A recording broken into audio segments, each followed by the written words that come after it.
Bueno, buenas noches. Continuamos esta noche con la exposición del profesor Jorge Antonio Mejía.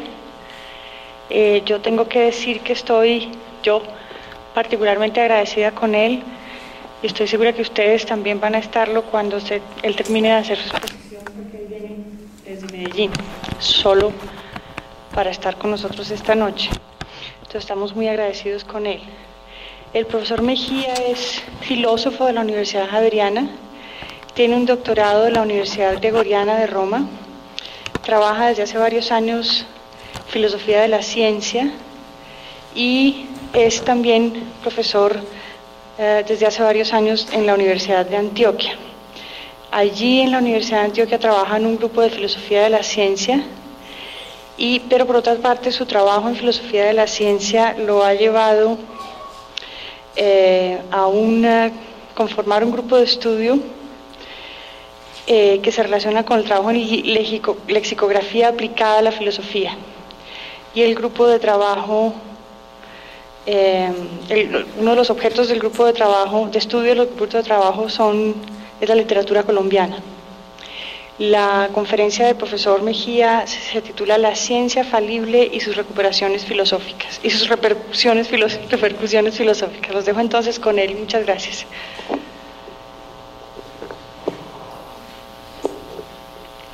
Buenas tardes.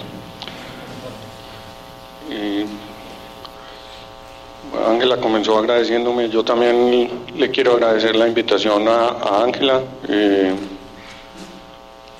Como en la película del Padrino hay invitaciones que uno no puede no aceptar.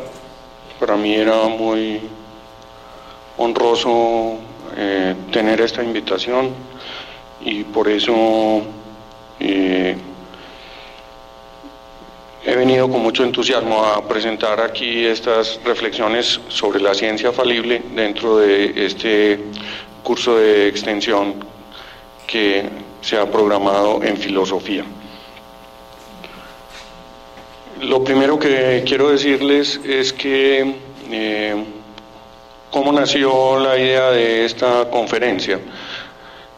Ángela y yo estábamos trabajando como evaluadores del Consejo Nacional de Acreditación en el programa de filosofía de la Universidad de Caldas, y ella me comentó de una de las temáticas que trabajaba justamente sobre la obra de Hannah Arendt. Y a propósito del comentario que tenía que ver con el mal, yo le dije que había un fenómeno paralelo que era muy llamativo en la teoría de la ciencia, especialmente en el siglo XX, y que ese fenómeno era la aparición de teorías débiles de la ciencia, es decir, teorías que consideran que el punto de partida es que el conocimiento humano es limitado. Y yo lo relacionaba con la idea del mal, porque es el nexo que hay, el nexo fuerte que hay, se da a través de una noción religiosa, la noción de pecado. Entonces yo le decía que probablemente había alguna conexión lejana y además invisible entre la idea de pecado que expresa la limitación del hombre y la idea de una ciencia que básicamente no constituye un conocimiento absoluto, sino que siempre será un conocimiento relativo. Entonces, desde ese comentario, a partir de ese comentario, Ángela me propuso que viniera a presentar esta reflexión. Y por eso le di el nombre a la conferencia de La ciencia falible y sus repercusiones filosóficas. La ciencia falible es la ciencia débil, la ciencia que se puede equivocar, y las repercusiones filosóficas tienen que ver con otras dimensiones que no hacen parte del conocimiento humano directamente, por lo tanto no son científicas, sino que tienen que ver con la ética y la política. Yo me voy a concentrar especialmente en la parte de la ciencia, lo otro solamente es un vínculo que voy a mencionar, porque la parte que puedo exponer más detalladamente es la que tiene que ver con los métodos de la ciencia. Este es el esquema general de lo que les voy a presentar.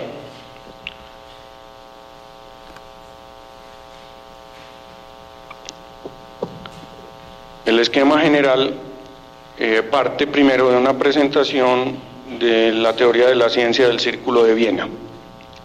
Luego pasa a la teoría de uno de los críticos del Círculo de Viena que estuvo vinculado muy estrechamente con las teorías del Círculo, que fue Karl Popper, y su propuesta de método para la ciencia es conocida de una manera general con el término falsacionismo. En tercer lugar, menciono cómo del falsacionismo se puede extrapolar una consecuencia filosófica que es el falibilismo. El falibilismo como concepción antropológica o concepción sobre el hombre que acepta la finitud y la limitación de las realizaciones humanas y la aplica directamente a la ciencia. En cuarto lugar, la caracterización programática de la ciencia en lo que Popper llamó los programas metafísicos de investigación. Estos dos puntos, el punto 3 y el punto 4, tienen que ver con la filosofía de la ciencia de Karl Popper, con su evolución.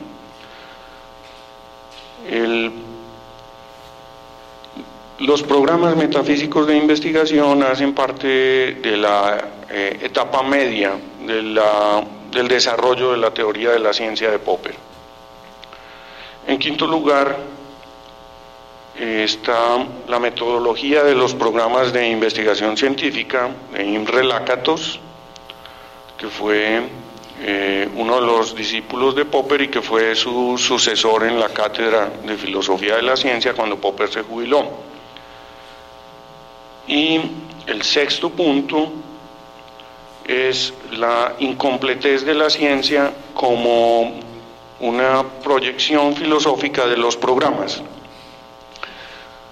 tanto de los programas de metafísicos de investigación como de la metodología de los programas de investigación científica de Lakatos.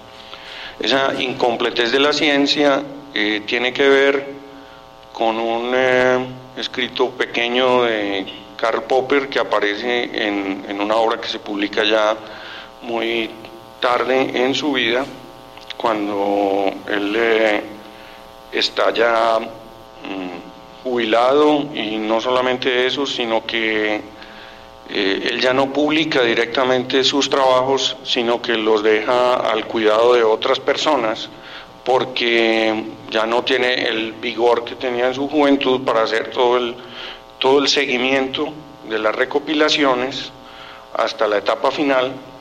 Entonces tiene que ver con la publicación del poscrito a la lógica de la investigación científica, que no lo publica Popper directamente, sino uno de sus antiguos discípulos, y eso se da unos 10 años antes de su muerte.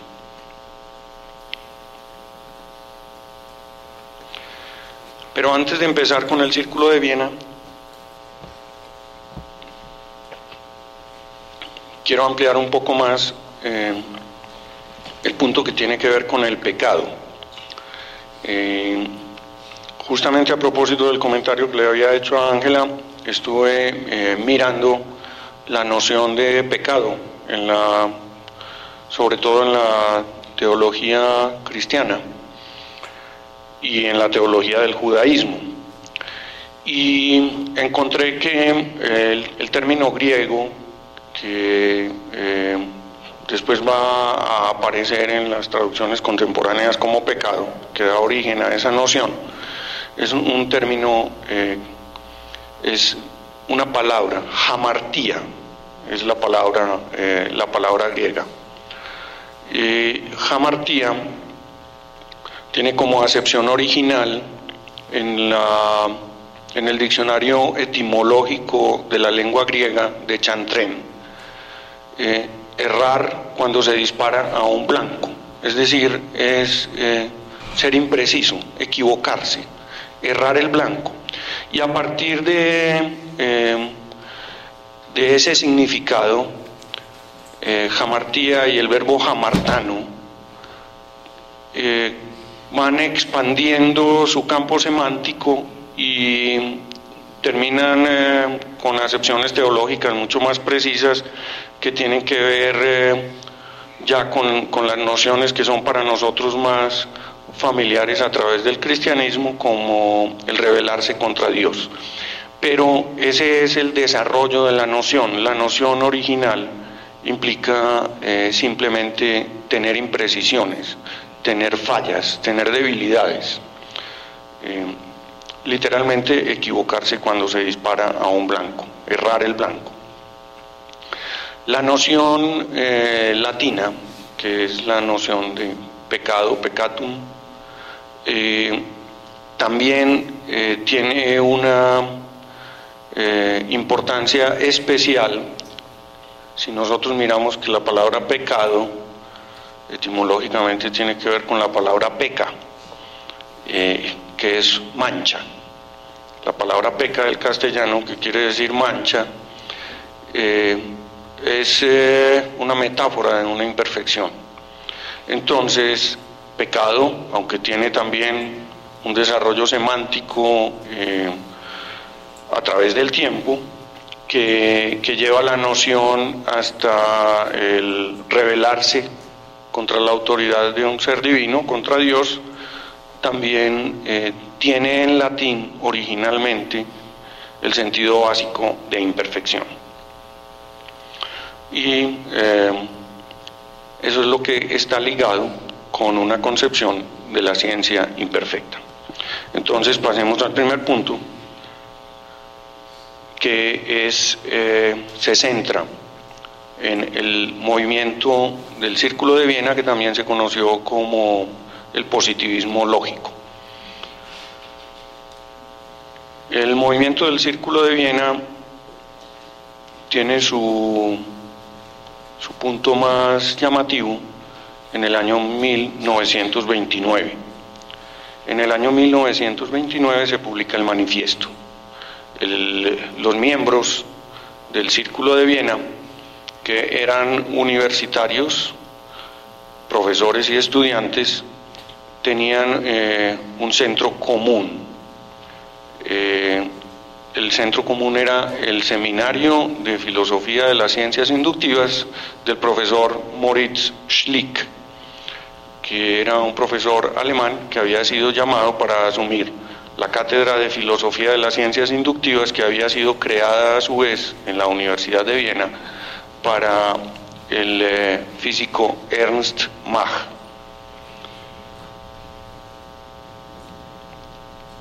En 1929, varios años ya después de estar trabajando en ese seminario, algunos de sus miembros deciden escribir un manifiesto para hacer público un planteamiento acerca de la ciencia. Y el manifiesto tiene como título La aprehensión científica del mundo, del Círculo de Viena. La traducción estándar es la concepción científica del mundo, el Círculo de Viena. Yo cambié el término concepción por el término aprehensión. Los dos términos son adecuados. El cambio se debe a la necesidad de mostrar que ellos estaban polemizando con el término cosmovisión, que era un término que estaba de moda en la filosofía de la época. y que esa contraposición se expresa a través de dos metáforas diferentes. La metáfora de la filosofía que ellos querían criticar era la cosmovisión, se centra en el uso del sentido de la vista y en la relación que establece el sentido de la vista con los objetos, que es una relación a distancia.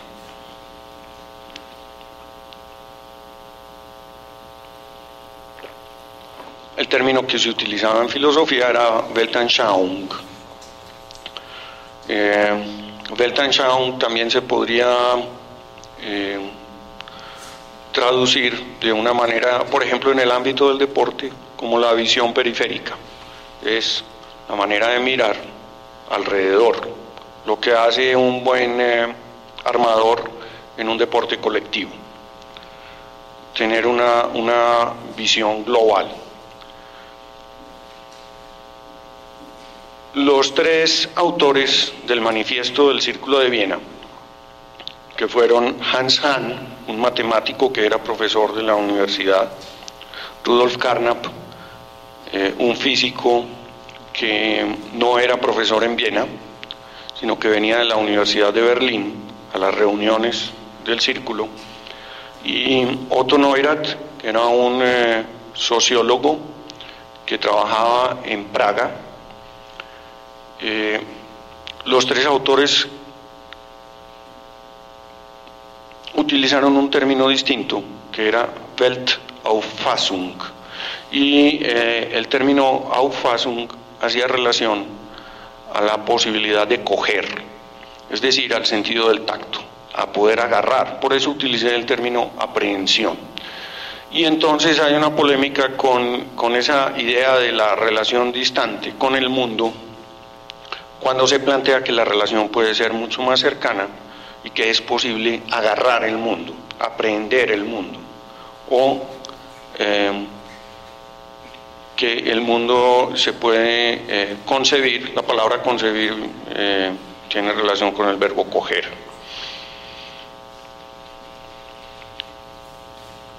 En el manifiesto del Círculo de Viena, en varios lugares, los autores plantean una concepción fuerte de la ciencia, a diferencia de la concepción débil que va a surgir de la obra de Popper. Y esa concepción fuerte de la ciencia se expresa de varias maneras. Yo he traído unas pocas citas que les quiero leer donde se expresa la concepción fuerte.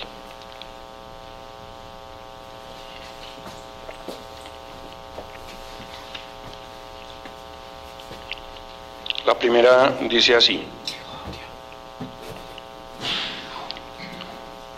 en la ciencia no hay profundidades, hay superficie en todas partes. Todo lo experimentable forma una red complicada, no siempre aprehensible en su totalidad, sino a menudo solo comprensible por partes. Todo es accesible al hombre. Esta es la parte en la que quiero hacer énfasis. Todo es accesible al hombre y el hombre es la medida de todas las cosas. Para la concepción científica del mundo no hay enigmas insolubles. La clarificación de los problemas filosóficos tradicionales, la clarificación o la aclaración de los problemas filosóficos tradicionales nos conduce, en parte, a desenmascararlos como pseudoproblemas y en parte a transformarlos en problemas empíricos y de allí a someterlos al juicio de la ciencia de la experiencia. En esta parte quiero hacer énfasis en problemas empíricos y en ciencia de la experiencia.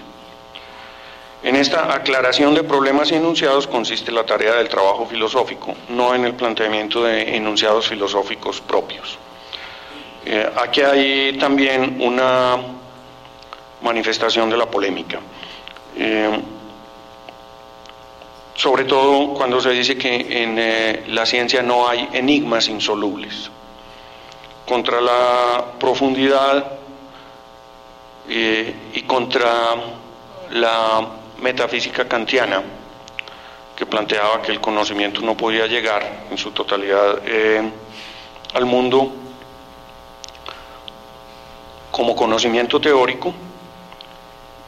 Los positivistas plantean que no hay enigmas insolubles. Esta parte tiene relación también con algunas afirmaciones que había hecho Ludwig Wittgenstein, que no era miembro del Círculo de Viena, pero que para ellos fue siempre un referente. Wittgenstein vivía y trabajaba en Inglaterra, pero los miembros del Círculo tenían una gran admiración por su trabajo y en varias ocasiones lo invitaron cuando visitó Viena para que tuviera reuniones con ellos. Es importante también, a propósito de esta cita, mencionar un asunto importante: la filosofía que hace parte del contexto histórico. La filosofía de la ciencia, lo que se llama filosofía de la ciencia, y el positivismo lógico como filosofía de la ciencia nacieron de una rebeldía de los científicos contra la filosofía oficial y de una manera más especial contra la filosofía que estaba vigente en Austria en ese momento y que tenía una relación muy fuerte con la obra de Kant y además con la escolástica, y constituía una especie de movimiento de liberación de los científicos que querían tener una filosofía propia. Esa es la razón por la cual se hace tanto énfasis en la experiencia, porque hace parte de la metodología de las ciencias, la relación con la experiencia, sobre todo de la relación con las ciencias naturales, aunque en el Círculo también había miembros que trabajaban en la sociología, como Neurath, uno de los redactores del manifiesto. Hay también otra cita que a su vez es una cita de Russell. Dice Russell, citado por los miembros del Círculo de Viena en el manifiesto: resultados individuales comprobables sustituyen a afirmaciones incomprobables sobre la totalidad, susceptibles de ser obtenidas solo mediante la fuerza de la fantasía. Y de nuevo ahí viene la posibilidad de que la experiencia sirva para fortalecer el conocimiento sobre el mundo.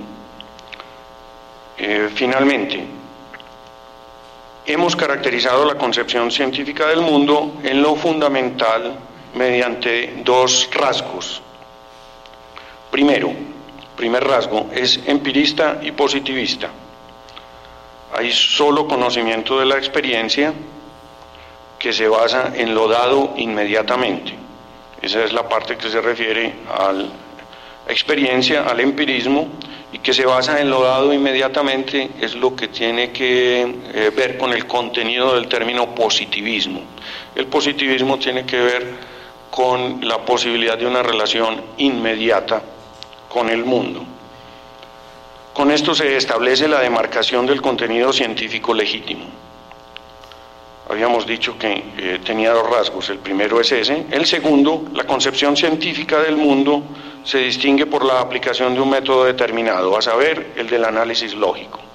La aspiración del trabajo científico radica en alcanzar el objetivo de la ciencia unificada por medio de la aplicación de ese análisis lógico al material empírico. Bueno, ahí termina la cita del manifiesto del Círculo de Viena. Indudablemente, como se puede ver por la primera cita que hice, la concepción del Círculo de Viena no es tampoco una concepción ingenua que piense que el conocimiento del mundo es absoluto, pero sí busca un conocimiento absoluto del mundo a pesar de las dificultades que encuentra. Eso para aclarar que no se trata de, en primer lugar, de trivializar los planteamientos del Círculo, que eran bastante pluralistas, eran abiertos, no había una concepción, aunque buscaban tener una doctrina común y estuvieron tratando de elaborar una filosofía de la ciencia como resultado de un trabajo colectivo, no tenían un planteamiento hegemónico al interior del grupo. Y por lo tanto se pueden encontrar, si uno mira los textos del Círculo a través de la época en que el Círculo estuvo trabajando unido, uno puede encontrar que hay diferentes grados en la aceptación de la posibilidad de ese conocimiento fuerte o de esa ciencia con sentido fuerte. El punto 1.2, que tiene relación con el Círculo de Viena, tiene relación más directa con dos trabajos de Schlick. Schlick es importante porque alrededor de él se constituyó el movimiento del Círculo. Se puede decir que el Círculo era una continuación del seminario que tenía Schlick en la universidad, aunque iba mucho más allá de los límites normales de un curso universitario. Y por eso voy a citarles, como parte de la obra de Schlick, unos breves apartes de un texto de 1930 que aparece en el primer número de una revista que los miembros de la Sociedad Mach, que era el otro nombre que tenía, la personería jurídica del grupo positivista era como Sociedad Ernst Mach.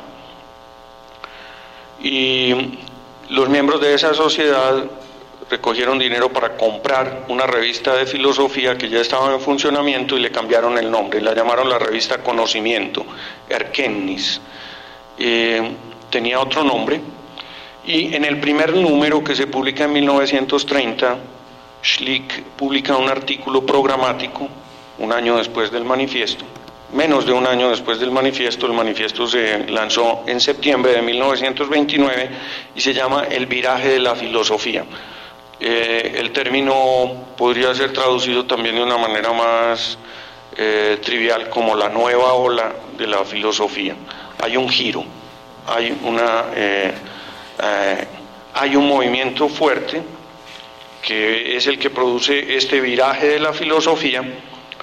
Y en ese escrito, que es muy breve, como artículo de revista, Schlick dice: el acto de verificación en el que desemboca finalmente el camino seguido para la resolución del problema siempre es de la misma clase. Es el acaecimiento de un hecho definido, comprobado por la observación, el énfasis está en comprobado por la observación, por la vivencia inmediata. De esta manera queda determinada la verdad o la falsedad de todo enunciado de la vida diaria o de la ciencia. Los términos son los términos de un planteamiento fuerte, tanto por comprobado como por queda determinada la verdad o falsedad.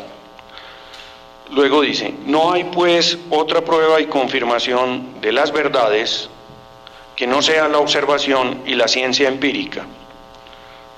Toda ciencia, en cuanto referimos esta palabra al contenido y no a los dispositivos humanos para llegar a él, es un sistema de conocimientos, esto es, de proposiciones empíricas verdaderas. Y de nuevo el énfasis está en sistema de proposiciones empíricas verdaderas.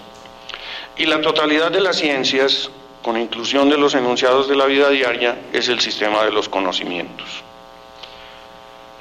La otra cita del mismo artículo es esta: este proceso, el proceso al que se está refiriendo es el proceso de dar significado a palabras mediante otras palabras, y en este caso se está refiriendo a la ciencia como un fenómeno lingüístico, no puede desarrollarse al infinito. Siempre llega al final, en el momento de señalarse situaciones de hecho, al presentarse y mostrarse lo que quería significar, lo que se quería significar, es decir, al llegar a auténticos hechos. Únicamente estos hechos no son susceptibles de una explicación ulterior ni la necesitan. En esa parte también hay una afirmación categórica sobre la forma como la ciencia puede llegar a fondo en la búsqueda del conocimiento. Finalmente, en un texto que está muy cerca de la muerte de Schlick, que tiene una muerte trágica. Schlick murió asesinado en la entrada de la Universidad de Viena por un militante político que le disparó a quemarropa en 1936. En 1935, en uno de los seminarios de Schlick, que tenía por título Lineamientos o Esbozo de una filosofía de la naturaleza, decía: cuando se dice que las leyes naturales son necesarias, se entiende que son universalmente válidas, no que ejerzan una constricción. Esto parece, es llamativo que diga que son universalmente válidas y al mismo tiempo que no ejercen una constricción. La referencia de este texto es probablemente una anotación que hay al comienzo de la crítica de la razón pura, en que Kant dice que la crítica de la razón pura se plantea como problema el quid iuris, o sea, el asunto jurídico desde el punto de vista del deber ser, de la concepción de la ciencia como una concepción constrictiva, en el mismo sentido del derecho. Entonces aquí hay una polémica. Schlick dice que las leyes naturales son necesarias, son universalmente válidas, pero no tienen ese sentido de deber ser, sino que tienen un sentido de descripción. Ese es el contenido que él le da a la necesariedad.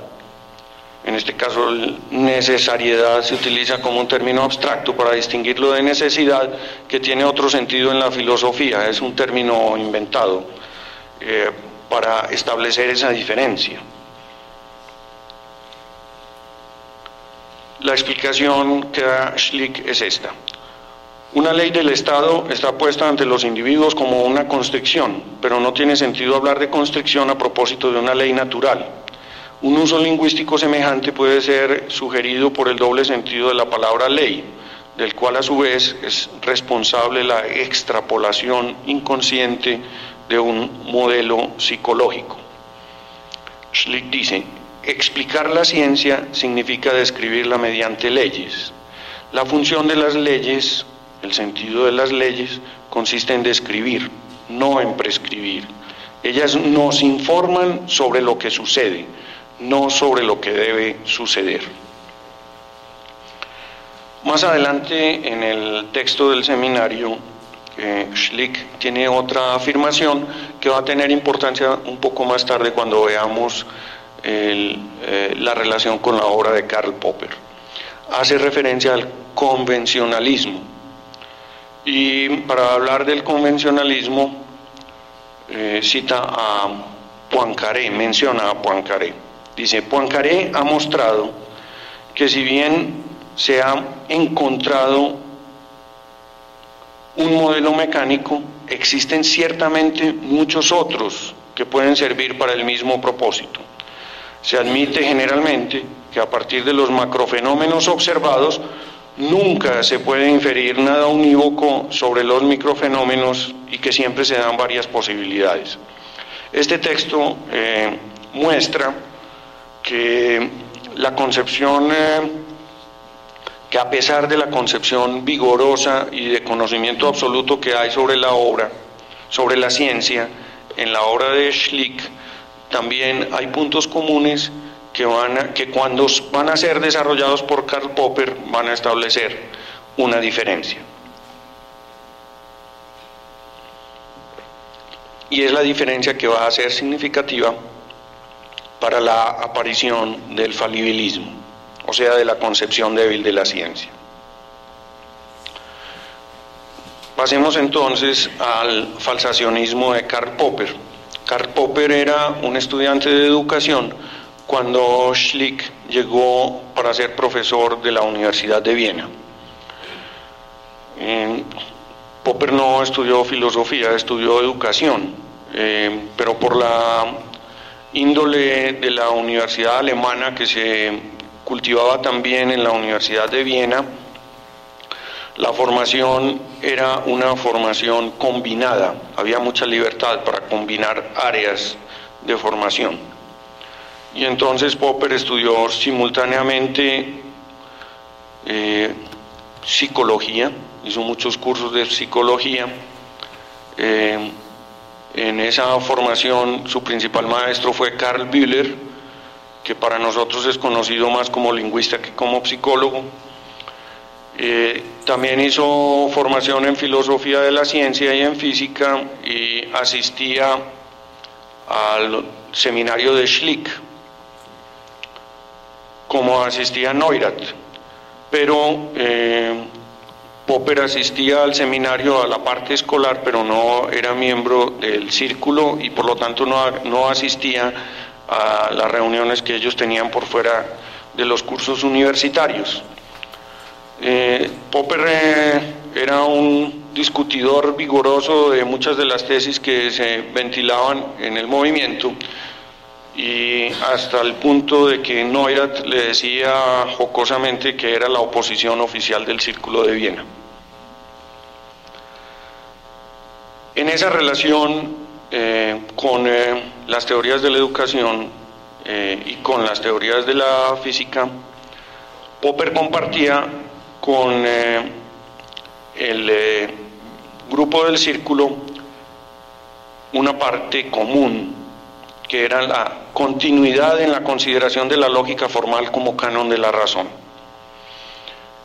Y esta parte es importante porque, aunque sigue el mismo canon, Popper se separa desde un punto de vista lógico de la doctrina del Círculo de Viena. Popper afirma que existe una asimetría cuando se utiliza el método de la ciencia, que es un método de contrastación empírica, porque muchas verificaciones no acercan mucho a la verdad si se tiene en cuenta que las teorías de la ciencia son teorías universales, mientras que una sola refutación tiene un impacto estruendoso en las teorías universales, y esa diferencia que hay entre el impacto de una verificación de la teoría o de una comprobación de la teoría y un contraejemplo, Popper se refiere a esa diferencia como la asimetría. Popper dice también que, pero eso no lo expresa inicialmente, lo va a expresar más adelante cuando trabaja en la escuela de Economía de Londres, que las verificaciones producen rendimientos marginales decrecientes, es decir, que hay una semejanza entre procesos de la economía y procesos del método general de la ciencia, porque las verificaciones, cuando una hipótesis se comprueba y su resultado es positivo, pierden rápidamente su valor, porque se podrían estar repitiendo verificaciones o comprobaciones y ellas no aportan un mayor acercamiento al mundo, es decir, cada vez valen menos. Mientras que el contraejemplo, un solo contraejemplo tiene un valor muy grande. Popper dice que esta asimetría se puede expresar desde la lógica formal a través del modus tollens. El modus tollens se basa, que se puede traducir, el modus tollens de la lógica se puede traducir como quitar quitando. Quiere decir que si se quita una deducción, si se demuestra que una deducción a partir de teorías universales es falsa, las teorías universales a partir de las cuales se hizo la inferencia deben ser falsas también, y por eso se dice quitar quitando, que es lo que expresa literalmente el verbo tollere utilizado en el modus tollens. A partir de entonces, Popper estaba utilizando la lógica como la utilizaba el círculo, pero a partir de la asimetría, él hace énfasis en que la lógica es más importante para quitar que para poner, y por lo tanto, más que acercarnos a la verdad, lo que hace es alejarnos del error. Y surge de aquí la propuesta de un método negativo para la ciencia. De esta asimetría surge entonces lo que Popper va a llamar el criterio de demarcación de las teorías científicas. Los miembros del círculo habían propuesto que la manera de distinguir las teorías científicas era por su verificabilidad, porque eran susceptibles de que se demostrara su verdad. Y Popper va a proponer que el criterio de demarcación de las teorías científicas, es decir, lo que distingue a las teorías científicas de las teorías no científicas, es la falsabilidad, la posibilidad de que se demuestre que esas teorías están equivocadas por medio de contraejemplos. Esta no es una característica, no es para Popper una característica positiva de la ciencia, es una característica negativa. Y es una característica formal, no es una característica de contenido. La manera como se da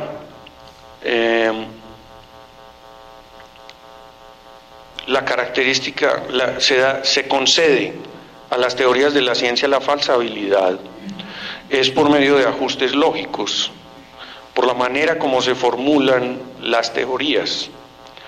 De una manera muy breve se puede decir que las teorías de la ciencia se deben formular tan precisamente que exista la posibilidad de que haya contraejemplos. Popper lo va a decir más adelante. Esta formulación de la falsabilidad es de 1934 y Popper lo va a decir en 1963 en un texto, en un libro que se llama Conjeturas y Refutaciones, diciendo que lo importante de las teorías científicas es que prohíban acontecimientos del mundo. Y al prohibir acontecimientos del mundo, si estos acontecimientos se dan, entonces se puede demostrar que las teorías están equivocadas. Y por eso, entonces, hago referencia a que es una caracterización de la ciencia por un indicador negativo. Ese indicador negativo tenía ya antecedentes en la historia, pero no en la historia de la ciencia, más en la historia de la teología. Es la teología negativa. Que decía que no se puede saber cómo es Dios, pero sí se puede saber cómo no es. Y así se construyó un discurso teológico que se conoce como teología negativa. La parte positiva del criterio negativo que Popper había diseñado es que si se aplica la caracterización de la ciencia por el indicador negativo, vamos a tener teorías de la ciencia con contenidos muy grandes. Para explicar cómo crece el contenido de la ciencia en esa forma negativa, podemos decir que no interesan para la ciencia las verdades formales, que son triviales, que serían verdades, pero que son triviales, sino que interesan para la ciencia busca afirmaciones arriesgadas o afirmaciones riesgosas que sean interesantes, es decir, que den mucha información sobre el mundo. Entonces Popper dice que es preferible tener afirmaciones riesgosas interesantes a tener verdades formales triviales. El libro La lógica de la investigación científica, que es el primer texto de filosofía de la ciencia de Popper, que es el que se publica en 1934, hace varias ampliaciones de este punto. Por ejemplo, si yo afirmo que hoy lloverá o no lloverá, esa afirmación siempre es verdadera. No se prohíbe nada del mundo. Cualquier cosa que pase en el mundo cabe dentro de la afirmación hoy lloverá o no lloverá. Popper lo utiliza como clave para decir que lo importante de la ciencia no es que las teorías sean verdaderas y que por tanto el criterio de demarcación de la ciencia no puede ser la verdad. Mientras que si yo digo hoy lloverá en Colombia, pues ha crecido el contenido porque está prohibido que hoy no llueva en Colombia. Sin embargo, esa afirmación es sumamente amplia. Hay un territorio muy grande y no se puede cumplir con un 50% que hoy llueva en Colombia. Si yo digo hoy lloverá en Bogotá, y si yo digo luego hoy lloverá en Bogotá a las 3 de la tarde, y si yo digo a las 3 de la tarde caerá un aguacero que tendrá una precipitación de 1 decímetro cúbico por metro cuadrado, hemos visto que en las afirmaciones sucesivas ha crecido el contenido empírico, ha prohibido muchos más acontecimientos, podría llover, pero en la última predicción el contenido no basta con que llueva, no basta con que llueva en Bogotá, y de esa manera entonces Popper muestra que la ciencia está interesada en afirmaciones que sean interesantes, es decir, que tengan un contenido empírico grande.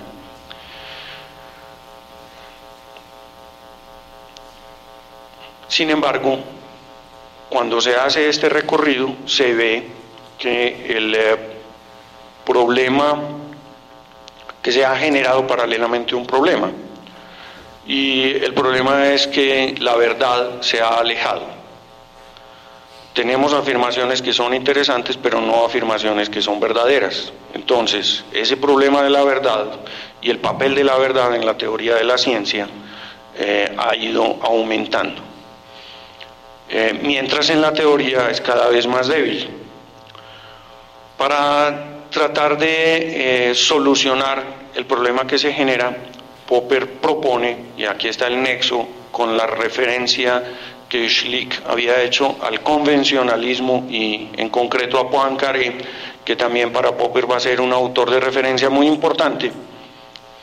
Popper dice que mientras en las teorías, en las propuestas de Schlick y en las teorías del Círculo de Viena se buscaba que la experiencia nos acercara a la verdad,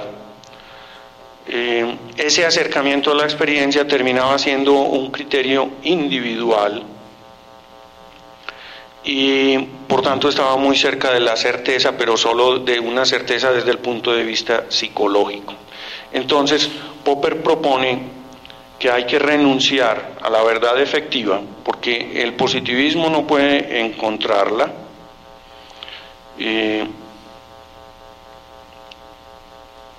porque el criterio del positivismo es un criterio en último término psicologista, y hay que reemplazar esa verdad efectiva por un recurso a la intersubjetividad para reemplazar a la verdad manifiesta.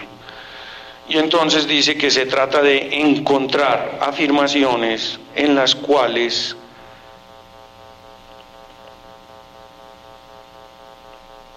el grupo de científicos se pueda poner de acuerdo. Por eso menciono que es un criterio intersubjetivo.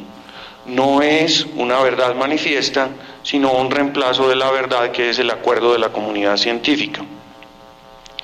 Esta afirmación de Popper está en la lógica de la investigación científica, pero no es una afirmación sumamente amplia, no se repite mucho y va a estar emparentada después con la manera como en la teoría de la ciencia, sobre todo a partir de Thomas Kuhn, la comunidad científica va a jugar un papel cada vez más importante.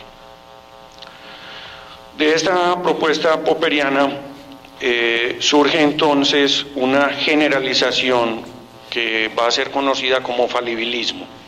El falibilismo no es un nombre, no es un término que utiliza Popper, sino que es un término que aparece después por algunos y que es acuñado por algunos comentaristas de la obra de Popper. En la lógica de la investigación científica también hay una metáfora que utiliza Popper, que es sumamente breve, tampoco se amplía mucho, Popper dice que la ciencia es una edificación en terreno cenagoso. Y la metáfora de los palafitos, él dice que la ciencia es una construcción sobre palafitos, está enterrada lo suficiente para tener estabilidad, pero nunca concede una estabilidad absoluta. También fue pasada por alto durante mucho tiempo en la consideración de la obra de Popper. De esa manera Popper reemplaza la verdad efectiva o la verdad manifiesta por índices de acercamiento a la verdad. Popper dice, no tenemos nunca la verdad, y entonces ahí en la afirmación de la metáfora de palafitos, que es la que está relacionada con la idea de falibilismo, ahí se expresa esa concepción básica de un conocimiento humano. El conocimiento humano más desarrollado es a la vez un conocimiento también profundamente débil. Y ese reemplazo de la verdad por índices de acercamiento es lo máximo que se puede realizar dentro de la ciencia.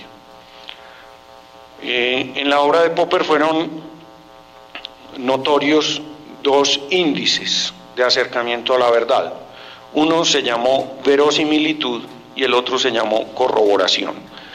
El índice que Popper llamó verosimilitud, que está expuesto especialmente en la obra de 1963, que mencioné, Conjeturas y Refutaciones,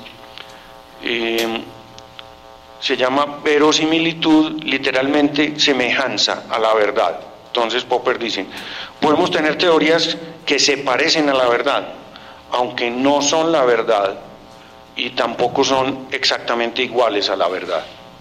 Entonces, la verosimilitud para Popper se define al restar el contenido al contenido de verdad, o sea, al conjunto de las proposiciones que por el momento están vigentes, el contenido de falsedad, o sea, las refutaciones que se han presentado. Popper trata de hacer una articulación formalizada de esta propuesta y hace muchos ensayos que son variaciones de lo que se conoce como cálculo de probabilidad, pero Popper no le da ese nombre, y Popper polemiza con el uso de ese término.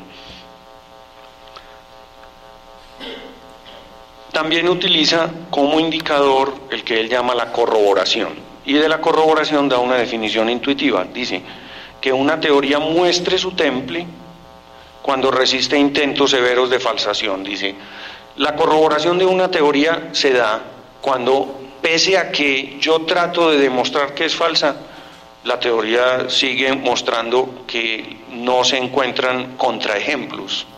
Entonces, él dice que una teoría así ha mostrado su temple, es una metáfora. Esa formulación intuitiva del criterio de corroboración también procede de la lógica de la investigación científica, pero también es un lugar marginal, que solamente a partir del libro Conjeturas y Refutaciones comenzó a ser estudiado más detalladamente. Mientras inicialmente Popper había dicho en la lógica de la investigación científica que una teoría que encontraba un contraejemplo debía ser descartada inmediatamente, posteriormente, como vamos a ver un poco más adelante, Popper cambia esa formulación, pero hasta 1963 podemos decir que la teoría de la ciencia de Popper se basa en una norma ética, porque es una decisión, como en la teoría del conocimiento de Descartes se toman decisiones sobre las teorías científicas, y por tanto, por eso está ahí afirmada la índole voluntarista y ética del método de la ciencia. Es decir, la ciencia se basa para Popper en una toma de decisiones, tiene una caracterización que en el fondo es ética y que no está vinculada con la verdad manifiesta. Por tanto, no es una caracterización de la ciencia desde la ciencia, sino una caracterización de la ciencia desde la ética. Pasamos entonces a los programas metafísicos de investigación, que tienen que ver con otra obra de Popper que no he mencionado hasta el momento, es su autobiografía intelectual, que Popper entregó al editor en 1964, pero que solo se publicó en 1974. El título de esta obra es Búsqueda sin término. Y en 1934 es publicada en 2 volúmenes por una colección de libros que tenía un autor norteamericano que se llamaba Biblioteca de los Filósofos Vivos. El filósofo norteamericano se llamaba Paul Schilp. En esta obra se cambia la atención desde la unidad teoría científica. La unidad ya no es la teoría científica, que es susceptible de falsación y de rechazo instantáneo cuando se encuentra un contraejemplo, y aparece una nueva unidad en la filosofía de Popper, el programa. Pero como ese programa no puede chocar con la experiencia, porque es sumamente elástico, entonces Popper lo llama programa metafísico de investigación. En la autobiografía de Popper no hay un tratamiento muy amplio de los programas metafísicos de investigación, pero sí es un planteamiento suficientemente claro como para que le demos esa importancia. El programa se puede articular ulteriormente en teorías científicas, es decir, en teorías que sean falsables o que puedan chocar contra la experiencia, pero este tratamiento, pero el programa en sí mismo no es completamente demarcable. Como no se produce el rechazo instantáneo, este programa científico, este programa metafísico de investigación tiene la ventaja sobre las teorías científicas de que a pesar de los contraejemplos puede seguir adelante. Es decir, a pesar de los fracasos puede seguir adelante.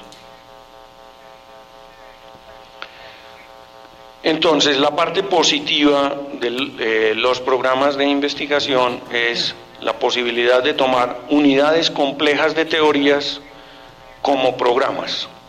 Eso da la posibilidad de reconsiderar 3 teorías que Popper, al considerarlas como teorías, las había rechazado, que son muy notorias a través de su trabajo intelectual, y que son el marxismo, el psicoanálisis y el darwinismo.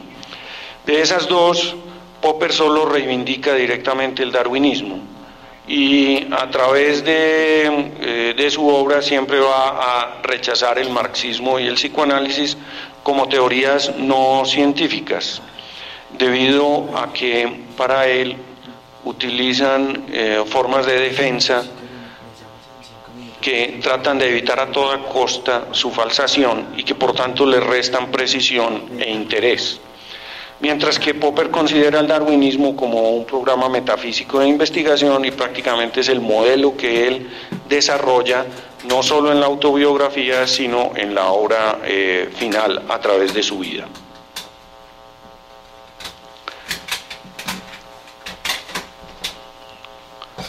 Pasamos entonces a la continuación de la metodología de la propuesta popperiana de los programas de investigación.